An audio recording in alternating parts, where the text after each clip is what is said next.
بسم اللہ الرحمن الرحیم۔ السلام علیکم ورحمۃ اللہ وبرکاتہ۔ حضرت انس رضی اللہ عنہ فرماتے ہیں، ہم نے تستر کا محاصرہ کیا، آخر محاصرے اور جنگ سے تنگ آ کر تستر کے حاکم ہرمزان نے اپنے بارے میں حضرت عمر رضی اللہ عنہ کے فیصلے پر اترنا قبول کیا۔ میں اس کو لے کر حضرت عمر رضی اللہ عنہ کی خدمت میں حاضر ہوا۔ جب ہم حضرت عمر رضی اللہ عنہ کے پاس پہنچے تو آپ نے اس سے فرمایا، کہو کیا کہتے ہو؟ اس نے کہا، زندہ رہنے والے کی طرح بات کروں یا مر جانے والے کی طرح؟ حضرت عمر رضی اللہ عنہ نے فرمایا، لا بأس، یعنی تم اپنے بارے میں مت ڈرو، بات کرو۔ ہرمزان نے کہا، اے قوم عرب، جب تک اللہ تعالیٰ خود تمہارے ساتھ نہ تھے بلکہ اللہ نے معاملہ ہمارے اور تمہارے درمیان چھوڑ رکھا تھا، اس وقت تک ہم تمہیں اپنا غلام بناتے تھے، تمہیں قتل کرتے تھے اور تم سے سارا مال چھین لیا کرتے تھے۔ لیکن جب سے اللہ تمہارے ساتھ ہو گیا ہے، اس وقت سے ہم لوگوں میں تم سے مقابلے کی بھی طاقت باقی نہیں رہی۔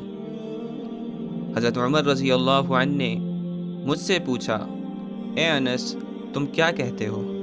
میں نے کہا، اے امیر المؤمنین، میں اپنے پیچھے بڑی تعداد میں دشمن اور ان کا بڑا دبدبہ چھوڑ کر آیا ہوں۔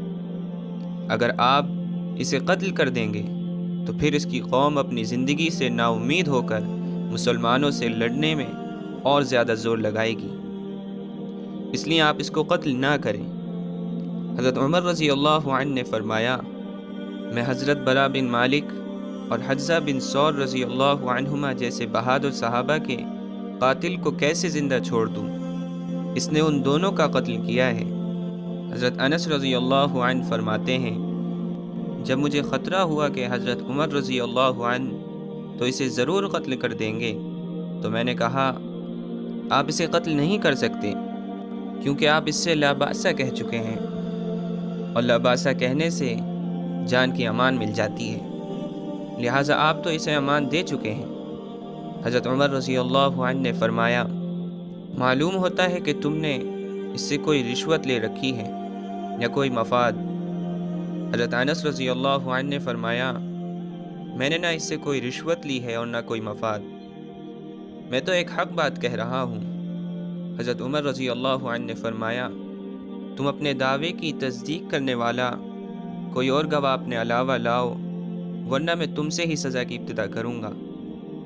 چنانچہ میں گیا، مجھے حضرت زبیر بن عوام رضی اللہ عنہ ملے، میں ان کو لے کر آیا، انہوں نے میری بات کی تصدیق کی، جس پر حضرت عمر رضی اللہ عنہ ہرمزان کے قتل سے رک گئے اور ہرمزان مسلمان ہو گیا۔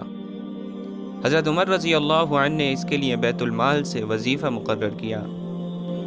ہرمزان کیوں ایمان لائے؟ اس کی دو وجہیں ہیں۔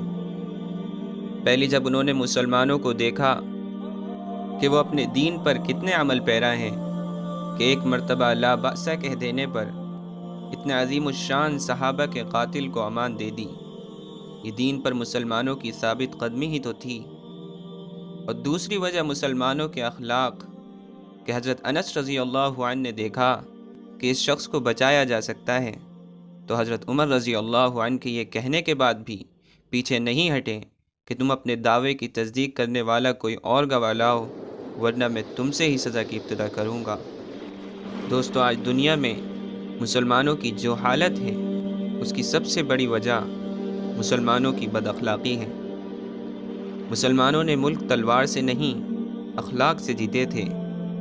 مسلمانوں کی عزت کا سب سے بڑا سبب ان کے اعلیٰ اخلاق تھے، ان کی امانت داری اور سچائی تھی، اور آج ہماری ذلت کی وجہ بھی ہماری بد اخلاقی ہے۔ ہم غیر مسلموں سے تو چھوڑیں، اپنے مسلمان بھائیوں کے ساتھ اخلاق سے پیش نہیں آتے۔ اس لیے دوستو، آج جو ماحول ہے اس میں مسلمانوں کو اخلاق کی بہت زیادہ ضرورت ہے۔ ہم مسلم اور غیر مسلم کی تمیز کیے بغیر دوسروں کے ساتھ اخلاق سے پیش آئیں، ان کے غموں میں اور ان کی خوشی میں ان کے ساتھ رہیں، تاکہ جن لوگوں کے ذہن میں مسلمانوں کو لے کر غلط فہمی موجود ہے، ان کی یہ غلط فہمی دور ہو جائے۔ اللہ تعالیٰ سے دعا ہے کہ وہ ہم سب کو ان سب باتوں پر عمل کی توفیق عطا فرمائے اور اپنے اسلاف کے اخلاق کو اپنانے کی توفیق عطا فرمائے۔